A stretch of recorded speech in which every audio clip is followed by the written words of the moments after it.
আসসালামু আলাইকুম রহমতুল্লাহি ওয়া বারাকাতুহু। রুটি পরা দিয়ে চোর ধরার উপায়। আপনারা অনেকেই জানেন, চাল পরা দিয়ে চোর ধরে, বাটি চালান দিয়েও চোর ধরে, আয়না পরা দিয়েও চোর ধরা হয়। কিন্তু রুটি পরা দিয়েও যে চোর ধরা হয় এটা অনেকেই জানেন না। এটা আল্লাহ পাক রব্বুল আলামিনের খাস নিয়ামত দ্বারা বর্ণিত।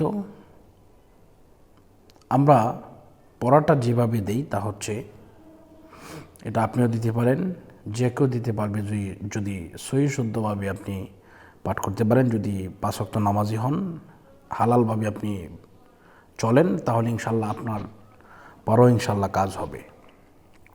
তো এই বিষয়টা হচ্ছে, কিছু নিয়মতান্ত্রিকভাবে আপনাকে মানতে হবে। কিছু নিয়ম যদি আপনি মেনে চলেন তাহলে আপনার সব কিছু কবুল হবে, না হয় কবুল হবে না। নিয়মটা হচ্ছে, প্রথমে আপনি একটি রুটি নেবেন। যদি লোক বেশি হয় তাহলে বেশি রুটি নেবেন। আপনাকে একটা রুটি যে খাওয়াতে হবে বিষয়টা কিন্তু এরকম নয়। আপনি অল্প অল্প করেও দিতে পারেন, তাহলেও কিন্তু ধরা পড়বে। এই রুটির মধ্যে কি করতে হবে আসুন আমরা প্রথমে জেনে নিই। আয়াতুল কুরসি পাঠ করে কিন্তু চালের মধ্যে ফু দিয়ে চাল খাওয়ানো হয়।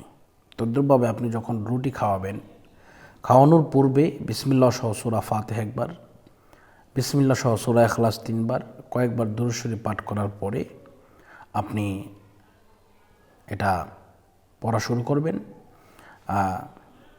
আয়াতুল কুরসি শেষ পর্যন্ত পড়বেন। ওয়ালা ইয়াউদুহু হিফযুহুমা ওয়া হুয়াল আলিয়্যুল আযীম। এইভাবে আঙ্গুলে ধরে ধরে আপনি এটা 7 বার পড়বেন। দেখবেন ইনশাল্লাহ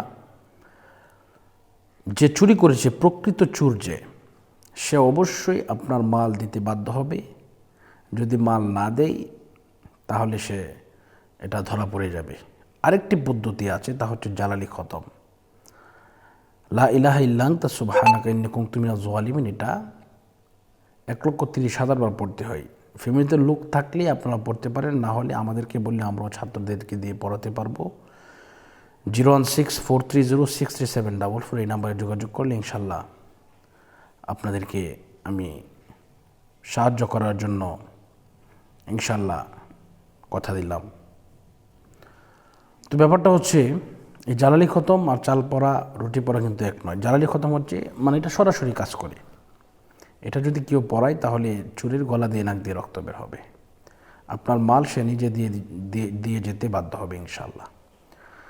তো এই পর্যন্তই আজকের মতো বিদায় নিচ্ছি। আসসালামু আলাইকুম রহমতুল্লাহি ওয়া বারাকাতুহু।